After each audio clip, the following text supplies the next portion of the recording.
tout le monde, avec vous le docteur Fadia Taleb. Dans cette vidéo, nous allons continuer donc la simulation réalisée dans le but de comprendre le domaine de collision et le domaine de broadcast. Donc là, c'est la deuxième partie. Une fois donc toute la simulation réalisée avec tous les paramètres mis en place, voilà, toute la configuration et tout ce qu'il fallait. Tous les voyants sont en vert, donc notre configuration est bonne. Là, donc, nous passons à l'étape de test où il faut envoyer quelques messages pour comprendre comment fonctionne chaque équipement dans cet interréseau. Voilà. Donc, nous prenons un message que nous allons envoyer. Donc, première envoi de message depuis PC0 vers PC1. D'accord. Et ensuite, depuis PC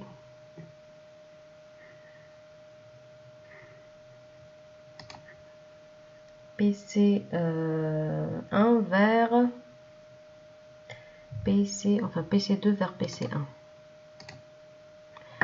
Bon, les deux envois sont successful, mais là, il faut que je les envoie en même temps.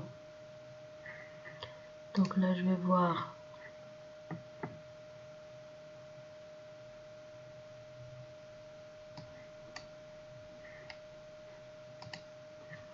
Je veux voir les messages ICMP uniquement.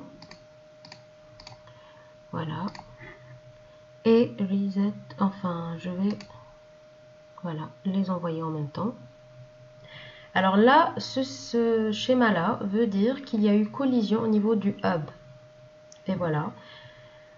Tout ça parce que le hub n'est pas un équipement intelligent et qu'il ne gère pas donc bien le trafic. Tout ce qu'il reçoit par les ports d'entrée il va les envoyer vers tous les ports de sortie. Et donc, il n'a pas une gestion intelligente du trafic. Voilà, donc c'est ça ce que je voulais vous montrer. Ensuite, nous allons, alors là, je vais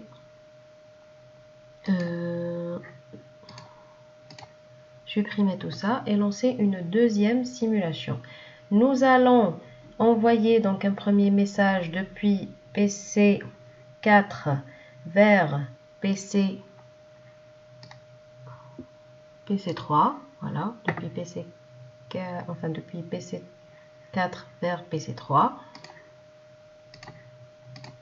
Et un deuxième message depuis PC5 vers PC3. Et là, nous allons lancer la simulation.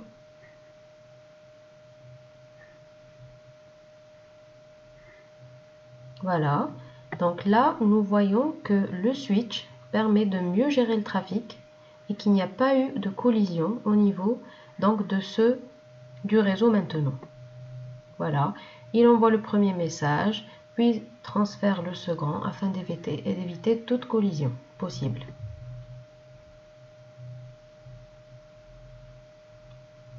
Très bien. Donc là, on reprend avec une toute dernière simulation. Alors là, nous allons envoyer une requête ping.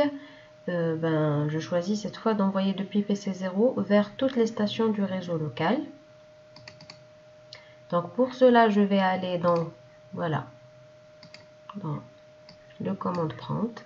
Je vais écrire la commande ping en broadcast 192.168.1.255. Bien sûr, c'est l'adresse de broadcast de ce réseau.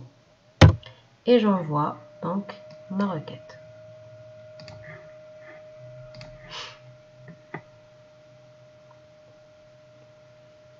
Là, mon but, c'est de voir le comportement du routeur par rapport à ce broadcast. Est-ce qu'il va faire passer le broadcast de l'autre côté ou bien il va le stopper et il va le limiter à ce côté-là. Bon, toujours il y a des collisions côté hub puisqu'il ne gère pas bien le trafic.